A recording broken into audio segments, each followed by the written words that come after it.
Hi guys, my name is Jabril, and this is my Congress and selecting representatives discussion, and this is what I have to say. This is my answer. So basically, there were 4 questions that we could have picked, and we're supposed to pick 2 of them from the list. So and then I picked. Alright, so the first question I answered was the first one. If you believe that partisan gerrymandering is really about race and why not. And yeah. So this is what I said for my first question. I said that partisan gerrymandering is a process of redrawing electoral district boundaries to give one political party an advantage over another. I said that while race is often a factor in this process, it's not always the primary and main. It's not always the primary consideration and main reason. And in many cases, partisan gerrymandering is driven by a desire to secure political power for one party over the other party, rather than a racial bias or discrimination. However, there have been instances where partisan government gerrymandering has been used to suppress the voting power of minority communities, particularly African American and Latinos. Ultimately, the impact of partisan gerrymandering on race and voting rights is complex and multifaceted and varies depending on specific circumstances and political dynamics at play. So that was my first answer, that's what I had to say for the first question.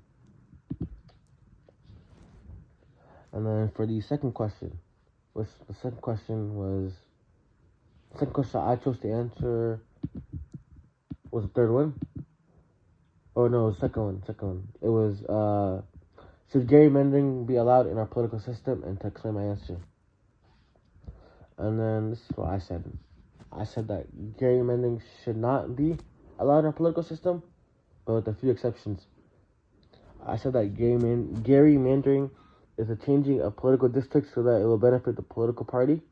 And in my opinion, gerrymandering should not be allowed because political parties should be able to gain voters without unequally affecting the other party, such as gerrymandering, making voting harder in specific states, etc.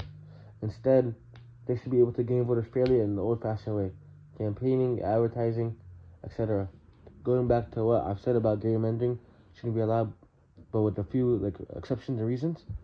I feel like it should be allowed for districts that statistically have a higher minority demographic. In the gerrymandering, last week tonight with John Oliver video, talks about how Chicago has a district with a thin line connecting two districts because they are Latino communities, and the district sandwiched in the middle is predominantly an African American community. What sets this gerrymandering apart from the rest, though, is that these two districts are Democratic, meaning the gerrymandering is not benefiting one party or another, but instead this gerrymandering is making sure that these two districts with minorities will have a chance to pick a representative that will strongly align with what the community needs.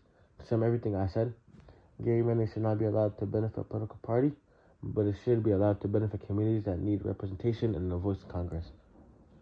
So yeah, that was what I said for the second answer, and this is my Congress selected representatives discussion. Thank you.